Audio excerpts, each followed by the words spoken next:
Welcome back to Everyday Fitness. We've got myself, Matthew, Liam, Andy. and we're carrying on from last week's video where we're discussing our perspectives of coaching, health, fitness from both coach and client. Would you say the ratio of work in the gym to work outside of the gym is, for example, like doing check-ins, programs, social media? Fuck me. Social media. Jesus Christ. I'll take this one if you want. Yeah. I'll add So, an do you mean from a work perspective or? Yeah, like not time spent, but like in terms of your workload. Right, okay. So. Also from like a coach's workload rather than a client's goal. Yeah, from a coach's workload. So do you say like it's half and half, or would you say it's like 60-40, 70-30? So, this is a good one. So, I feel like we're gonna have different answers here. yeah, so I think depending on where you are as a coach is gonna dictate this. So for example, if I went back a few years, I probably would say a lot of it was in the gym. Well, that's probably because I did more one-to-one coaching then, whereas now sort of doing should we say 50-50, so I'm doing online as well as one-to-one. So now it's a little bit less. But what I would say is... Oh, my back. You know? Yeah, I'm not really sure about that. What I would say is, once again, almost like when it comes to getting a result, not as much is actually probably in the gym as people think. So even if you're doing a lot of one-to-one training, obviously time spent might be a lot in the gym and you're doing one-to-one sessions with clients. However, the workload that has to, or in my opinion should be, going into the client is actually probably afterwards. So check-ins, check-ups,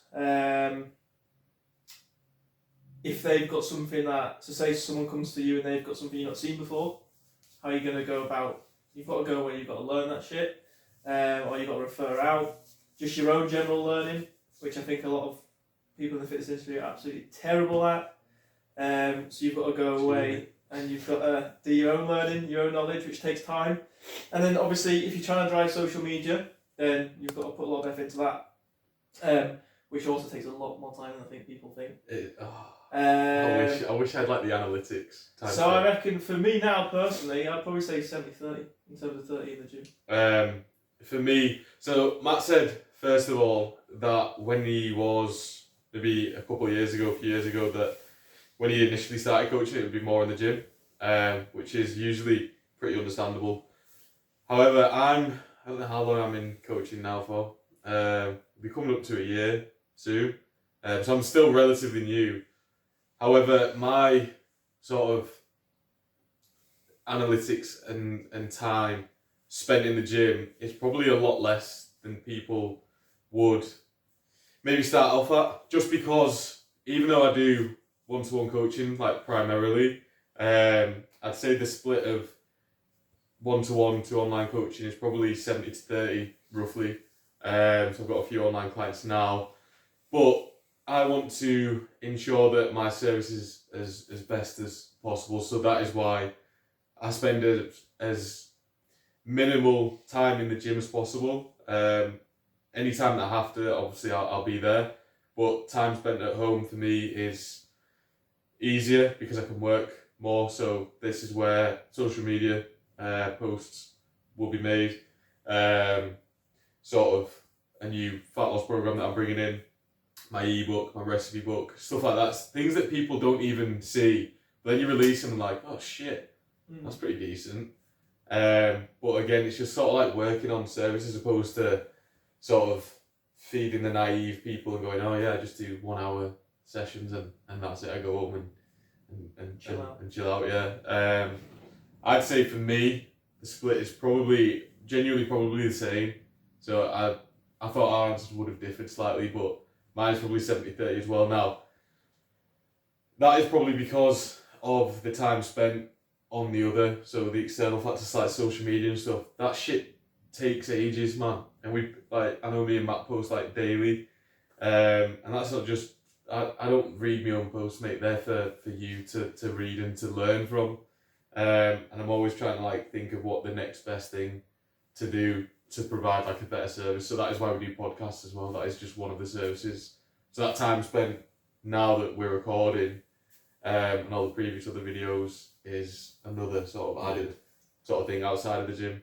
But yeah, I think obviously the gym is like really important. Like the one-to-one sessions is what's gonna like kickstart sort of your career within the industry.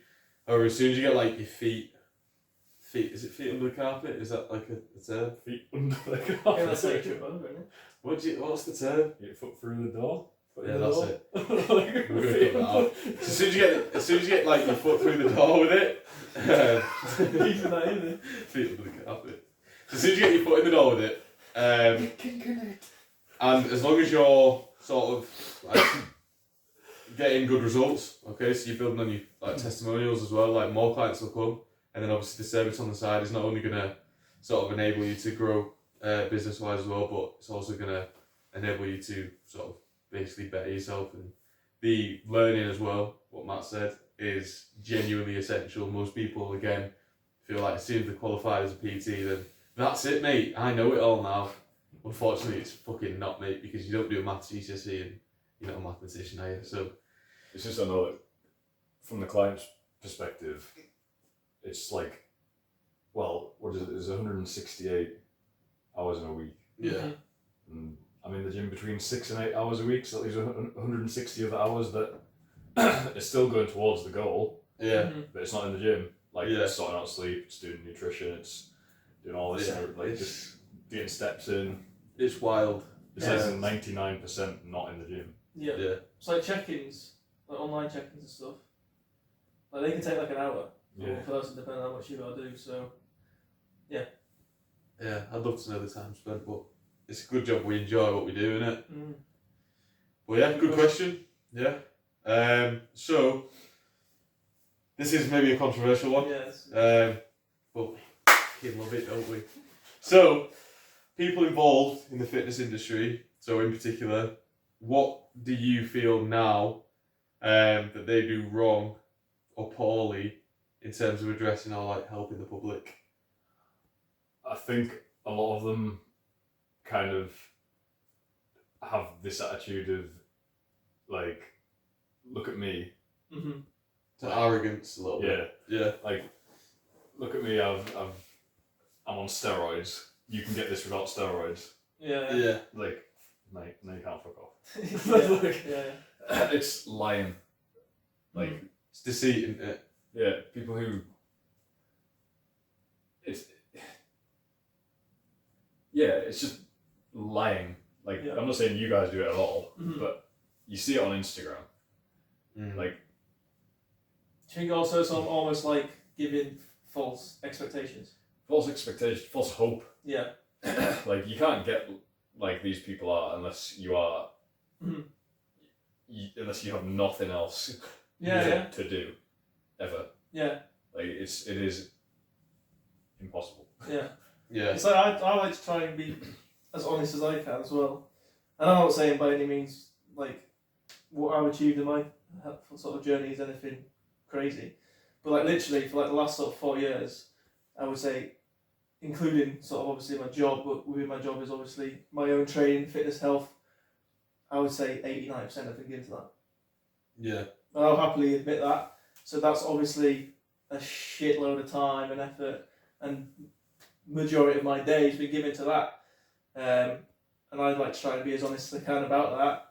But I think you're right in terms of a lot of people out there will post stuff and they're maybe not as honest as they should be, and then that gives people false. It's just like again with like everything like social media, just like the way people even take pictures and stuff. Yeah. And again, I'll say my pictures like my posing shit, but I'll say I'm obviously Genuinely posing in these pictures, and it's the same when people take pictures and they might not look like they're posing, but they fucking know what they're doing. Yeah.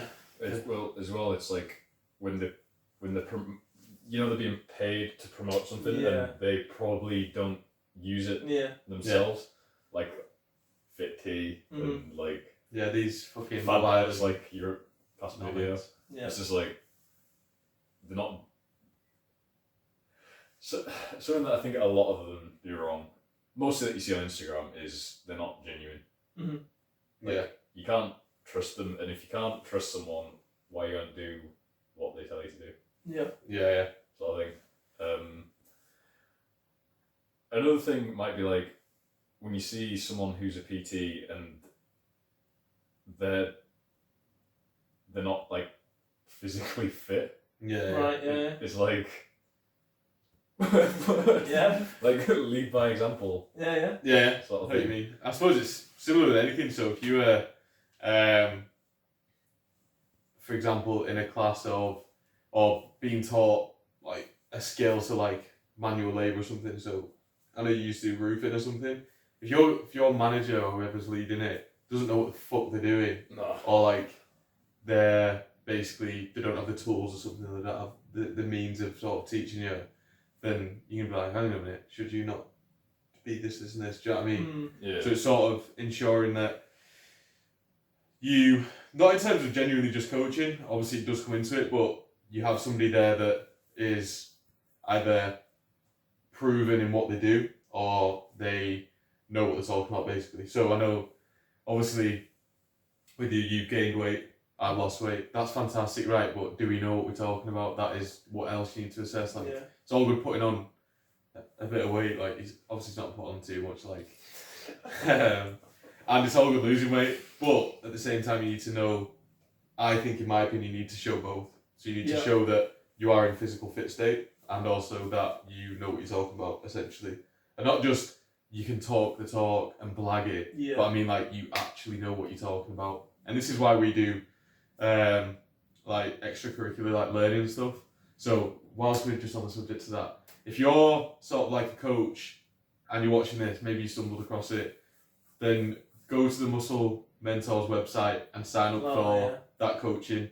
There's 3 different tiers. I'm not going to bore you with the details, but genuinely, if you want to grow as a coach and develop, honestly, it is probably the best money you'll ever spend in terms of like value to money ratio. But I just wanted to quickly plug that. I think leading by example is a good point. Yeah. Just again, let me try to sum up with roofing again, because why not? Topical. What do you know? If you were hang on. If you're walking down the street one day and you're like, do you know what? Actually, my roof needs fixed, and you see these group of roofers, and you're walking past, and you just hear them go, right, that's it done. This roof's finished, lads. And you go, hang on a minute, there's a fucking hole in that roof. Yeah. Not then gonna go fucking hire them to fix your roof, are you? Exactly. I hope that makes sense. If not, just forget about that. It's going in anyway, mate. Yeah. Right, okay. I think that's sort of answered that one. Yeah. Hopefully. So what's your next question for us? Would you rather Oh dear. a client was overly critical of themselves or too laid back in terms of progression? Ooh, For me, overly critical. so overly critical or basically too laid back. Like, are they chasing perfection? Because I can imagine that's really frustrating to try to achieve with them. Or are they? It kind of goes back at another thing of they're not doing what they're told. Yeah, I would personally, if I had to choose, I would rather they were too critical, because I feel like that can have more benefits than having somebody who's. If you're too critical on yourselves, then your self-development's gonna fucking go through the roof, mate. Obviously, it needs to be micromanaged and maybe brought back a little bit. So maybe regress it slightly. However, if you've got somebody who's too laid back, it is genuinely fucking harder than learning pi to like 41 decimal points to get them to basically feel more motivated. Because if they seek coaching, say you sit down with them in a consultation and they're a bit too laid back already it's a done deal that they're not gonna probably stick to it. It's not going to be something that's I was just for thinking them long term. in terms of like, put it in a less broad way. So someone overly critical of themselves could obviously like develop like anorexia, Yeah. bulimia, Right, that yeah. sort of thing. So that would obviously be Yeah. hard to deal with. Yeah. Yeah, that's a hard question. It is really And I don't difficult. think there's a set answer. I told you I'd be putting you on the spot. I think it's just. I think it depends on the client as Yeah. well. Like if they have the ability to maybe change how they think. I think again it comes to that sort of like skill and motivation. So if you've got someone who's like really overcritical, but they're highly motivated, then they're going to be subject to change. yeah. It kind of works both ways. If you've got someone who's very laid back, it might just be a case that they're too laid back because they just don't have that motivation, that spur there. So they don't actually really want change. Yeah. So maybe If you can unlock that yeah. sort of from them, then all of a sudden they might become like an ideal client. Whereas on the other hand, if you've got someone who's overcritical, you know they've got the motivation there, but then you're just like, hang on a minute, just slow it down. Yeah. then again you've got that ideal client. So Yeah. it's a difficult one. Because I'd say I'm laid back as a client in that I'll do what you say. Yeah, so that can be the advantage. Yeah, but also So you are quite critical. I'm also, critical of myself. Yeah. But that's also a good thing. I think you need both. Yeah, because to sort of progress and to try and better yourself, you've got to be pretty critical. Yeah. Like I'm pretty critical of myself. Yeah. You can't be getting up in the morning and look at yourself in the mirror and be like, I am perfect. Yeah, exactly.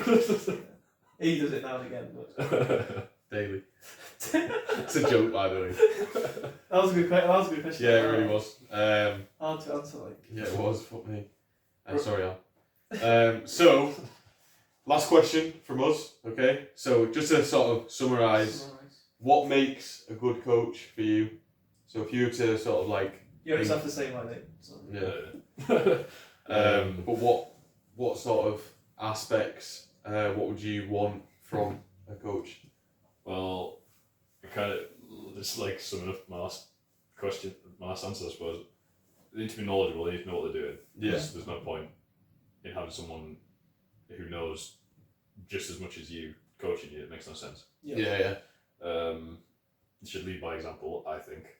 Mm-hmm.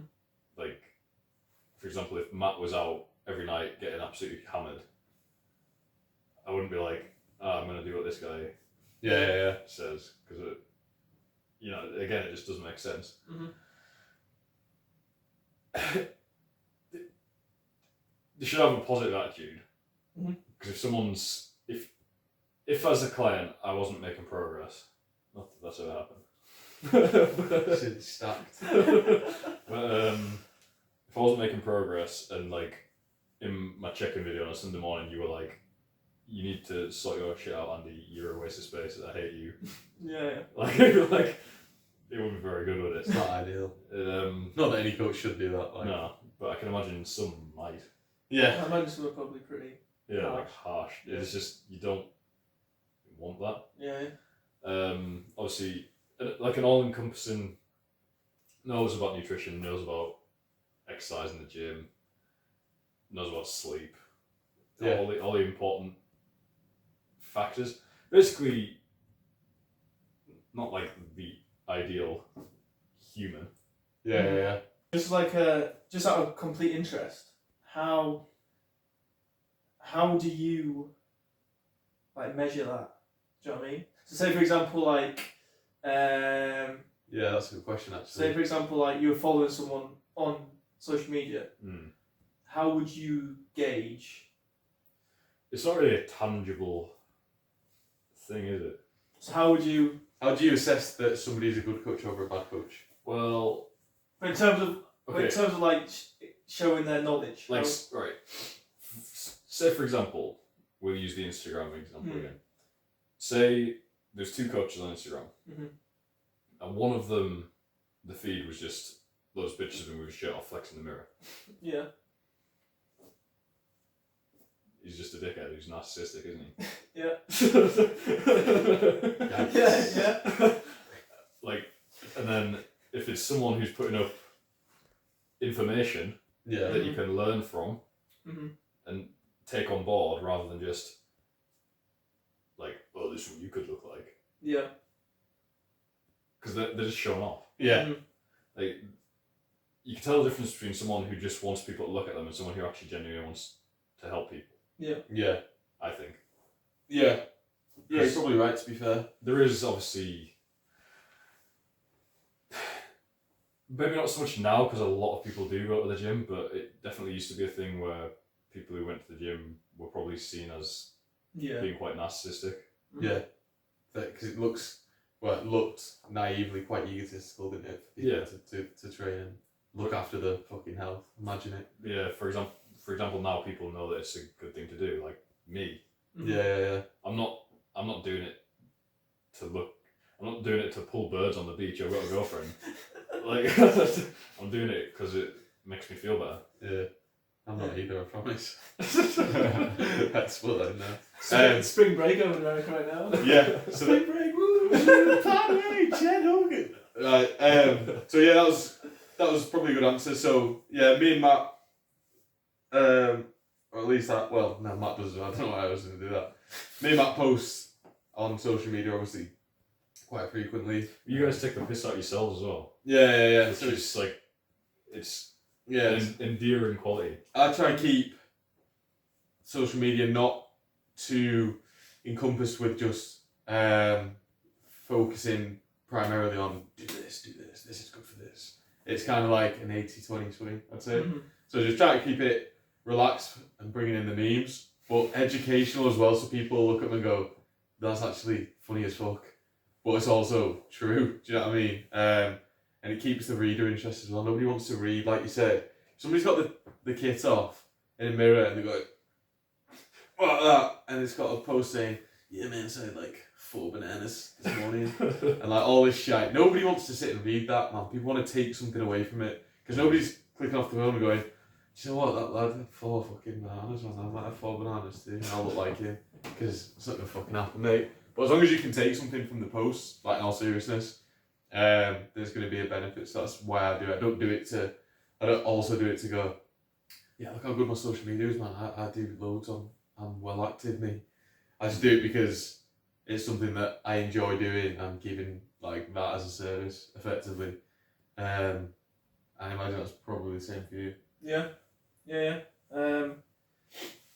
Like, don't get me wrong, I do post my own personal progress and pictures now and again, but the main reason I do that is for anyone else who's watching that who might be trying to achieve a similar thing, just to basically give them an idea of how I go about it. Yeah, and you can post your own shit. Like you can. It's just like I'm saying, if it's every single Content picture thing, is just yeah. of you, it's just like, just find a balance, mate. Yeah, Don't be a cock.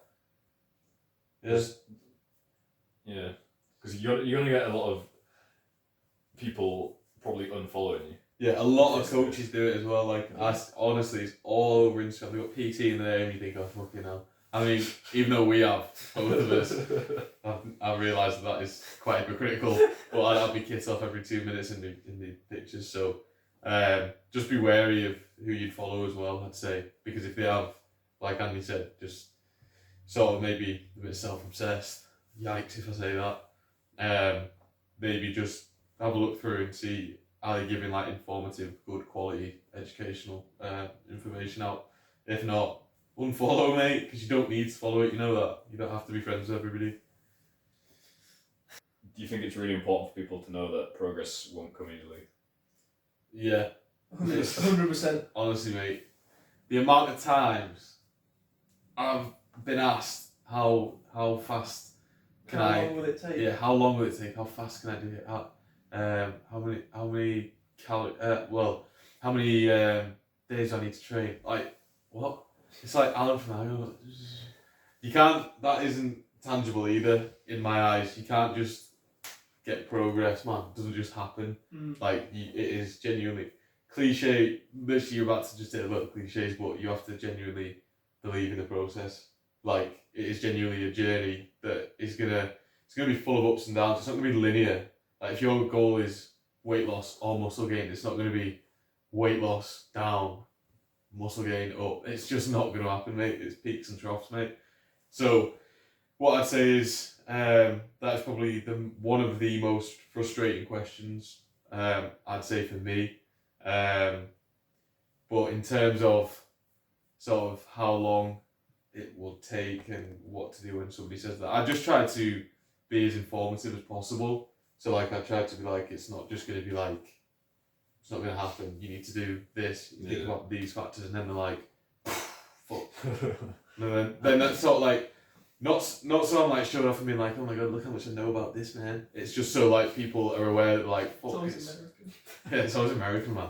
It's not just like so people just think that I know it all. It's so people are like, oh, fuck, there's actually so many smaller factors that we need to micromanage in order to progress. It's like, for example, the other day, I just said to Matt, like, in the gym, you know, after you took pictures, I was saying how I seem to be able to chuck weight on and take it off really easily. Yeah. And I was just like, it's because you do everything right. Yeah, that is literally Matt says, so it works. Yeah, I was going to say, like, progress. Like, if you want fast progress, you need to learn what the fuck to do. Get a coach. Simple terms. I would genuinely just say get a coach. If you want, like, optimal and efficient progress. So not this fucking losing £9 in a week, mate, by putting cling film on your stomach. I'm saying doing it properly and efficiently and control. That is genuinely a thing. So it's taken me probably about 6 years now to get where I am. I probably, if someone was to now ask me if they were in the same position I was when I began, and they wanted to get to where I was now, for example, I would say to them it wouldn't take 6 years. No, I would say it could take a lot less if you go about it in the right way. Yeah. Obviously, when I started, I didn't really know what I was doing that well, so I've learned a lot. And if anything, my progress in the last 2 years has been better than the first 4. Yeah. So progress, how quick will it be? Again, boring answer. It depends. But if you want to be as quick as possible, then you have to fucking learn how to do it. Yeah. So mine, like yours, you're saying probably your most efficient years are just your recent years. Same with me, mate. So it's just the same thing. So like I remember starting mine, and I was on like 1,400 calories, and I was training twice a day, 7 days a week, mate. I was training 14 days in a week. Obviously, one of them was, so I'd do like my resistance training in the morning, I'd go back and do cardio at night on like 1,400 calories, and that's not ideal, mate, is it? It's just not. And my rate of weight loss is actually greater now than it was back then, because it was just so fucking up and down, because it's pretty hard to stick to in the long run. So I feel like the more you know, i.e. from getting maybe a coach, for example, it's not a plug, like I'm just saying it will help you, or even if you know a lot more or have the time to learn yourself, to do a bit of self-learning, then you'll progress faster. So like I said, there's no right or wrong answers, no sort of this is how long it'll take. You can't have progress without the process. That's it, man. There you go. just to end it, just because obviously a lot of people ask or think to themselves, what's the point of getting a coach? Like you said there, if you wanna learn how to do things, then getting a coach is ideal. Like, obviously you don't need to get a coach. No one needs to get a coach to make progress. But just think of it like this, like it could take you like 3 years to try and go away, search the internet, go and learn, which is obviously still good whether you got a coach or not. But it could take you 3 years to try and gather the amount of information that you could get with being with a coach for a year. But essentially it is your trial and error versus professional's trial and error. That is effectively what it is, man. And guess what? Ours is going to be faster. Yeah, I couldn't have done it. Yeah, you probably could eventually. Yeah. But you might still not be there now, though. Do you know what I mean? Like you would still probably be in the learning phase now. But now, in this past 12 months. Yeah, exactly. I've changed a lot. Yeah. Exactly. It wouldn't have happened. I probably would have got frustrated with it and tried to do it by myself and probably given up. Yeah, exactly. That's to be completely honest, I'm not the kind of guy who gives up massively easily, but fucking hell. I have to do all this by myself. Just think of the weeks where we've had as well have been fucking hard. Oh yeah. And then it's knowing how best to adjust from that. Yeah, because obviously you've learnt yourself, but you weren't really starting from as shit position as me. I had to do it. If I didn't do it, I was knackered. Yeah. So. But it's against this is why when I was saying in one of the previous questions, where as coaches, you can obviously we're humans, we're still going to make mistakes. When I was coaching you at the beginning, I'm not coaching anyone before, I've done chronic fatigue before. So it's like when I said to you at the beginning, I was like, I'll happily coach you, this is going to be class, but let's bear in mind that I've not done this before. So this is a learning curve for me as well. But yeah. We're keeping a close eye on fatigue and tiredness. If there's a week where I'm feeling knackered, I have to say, because it all comes back, because it's chronic. Fatigue. It's like when we have to adjust calories. Yeah. And now you're feeling better for it. Yeah, because I was on 2.4 and I couldn't hack it. I was going mental. Yeah. so we took calories up and then boom. Yeah. Happy days. Well, I think that's everything. Thanks to you, Andy, as well, for coming on. Much appreciated. It sort of gives you watching an insight. Obviously, we upload weekly anyway. Frequently asked questions, different videos and that, but it's nice to get a client's perspective and an outlook on coaching as a whole and what makes a coach and all sorts of factors that come involved with that. So I think that's everything. Happy to have been on? Yeah. Nope. Had to get up a little bit early in the morning, but other than that, it's alright. That's the fucking grind, mate. But yeah, hope you enjoyed it. This has been Everyday Fitness. Thanks for watching. Peace.